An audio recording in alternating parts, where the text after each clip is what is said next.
Para os pitagóricos, a realização humana estava simbolicamente ligada aos dois deuses, Orfeu e Dionísio. Do primeiro surgiu a ideia de que a humanidade poderia alcançar a felicidade por meio da beleza e da harmonia, enquanto de Dionísio ela poderia ser alcançada por meio da pureza e do entusiasmo. A felicidade humana surgia da união dos quatro elementos.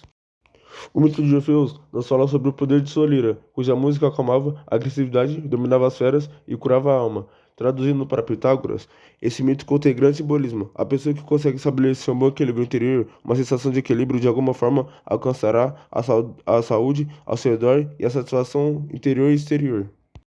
Por outro lado, temos a pureza e entusiasmo de Dionismo. Os pitagóricos associavam o entusiasmo ao fogo interior, que elevava a consciência da pessoa, fazendo-a esquecer de todos os medos. O simbolismo desse fogo seria o vinho de Dionísio, que nos permite superar barreiras. Por sua vez, a pureza era concebida como ausência de elementos estranhos à nossa natureza. Essa abordagem leva os pitagóricos a afirmar que o homem feliz é um homem sábio, mas por sábio entendem alguém que integrou pureza, entusiasmo, beleza e harmonia em si mesmo. Para Pitágoras, a educação ia além da simples transmissão de conhecimentos. Tratava-se de meio de aperfeiçoamento da alma e do caráter. Ele acreditava que, por meio do aprendizado, o ser humano poderia se libertar de sentimentos negativos e alcançar equilíbrio interior. A educação, segundo o filósofo, deveria ser contínua, ocorrendo ao longo de toda a vida. Em sua escola, havia grande valorização da disciplina, do silêncio e da escuta ativa, como formas de desenvolver o autocontrole e a reflexão. Outro aspecto central era o valor atribuído à matemática. Para Pitágoras, os números expressavam a ordem e a harmonia do universo. Estudá-los conduzia a uma mente mais organizada e próximo do divino. A célebre frase atribuída ao filósofo, educar as crianças não será preciso punir os homens, resume sua convicção de que a educação transforma o indivíduo e, por consequência, a sociedade. Conclui-se, portanto, que Pitágoras vê a educação como um processo integral de formação ética, espiritual e racional, fundamental para a construção de um ser humano melhor. Para Pitágoras, Deus era um princípio racional, eterno e imutável, que mantinha a ordem do universo, distante da ideia de uma figura humana com emoções. O divino se manifestava na harmonia presente em todas as coisas. A matemática era vista como a linguagem dessa ordem. Os números revelavam as proporções e leis naturais do cosmos. Estudá-los era, para os pitagóricos, uma forma de se aproximar de Deus. A alma humana fazia parte dessa harmonia e era imortal. Ela buscava se purificar por meio do conhecimento, da ética e da contemplação, e a educação era um caminho para a elevação espiritual e a conexão com o divino. Pitágoras entendia o amor como uma força universal da união e harmonia, que transcende o mero sentimento pessoal. Para os pitagóricos, o amor, ou a filia, era a expressão de igualdade harmônica entre os seres, reunindo-os em equilíbrio cósmico e moral.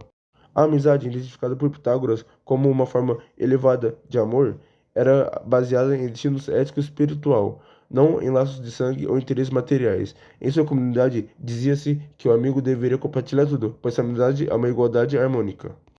Além disso, esse amor espiritual estava ligado à harmonia divina. A amizade e o vínculo comunitário eram reflexos da ordem universal, assim como as proporções matemáticas que estruturam o cosmos.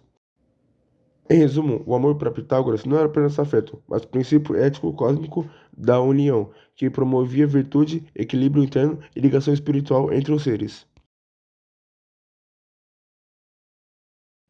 Pitágoras via a sociedade como uma comunidade fundamentada na harmonia, na justiça e na ordem, valores essenciais para a convivência humana.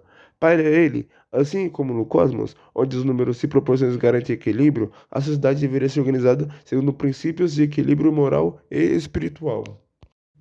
Nessa escola, a vida em comunidade era marcada por forte disciplina, compartilhamento de bens e respeito mútuo, refletindo a ideia de que a coletividade deve priorizar o bem comum acima dos interesses individuais. A convivência era orientada por regras rígidas que visavam o aperfeiçoamento ético dos membros e a promoção da justiça. Pitágoras também acreditava que a educação era fundamental para tornar cidadãos virtuosos capazes de contribuir para a ordem social. A sociedade ideal, em sua concepção, seria aquela que os indivíduos estivessem em harmonia entre si, guiados por valores morais e pelo conhecimento. A primeira curiosidade é que Pitágoras foi um dos primeiros a se autodenominar filósofo, que significa amante do conhecimento. Ele reuniu informações de várias fontes para criar seu próprio pensamento, sendo reconhecido por seus contemporâneos como um estudioso e também como um charlatão por alguns. Seu nome está ligado a múltiplas áreas do saber e ele é visto como um dos primeiros pensadores a valorizar o amor pelo conhecimento de forma sistemática. A segunda curiosidade é que Pitágoras tinha fama de místico e acreditava na imortalidade da alma, além da sua transmigração, ou seja, a alma passaria de um corpo para o outro após sua morte.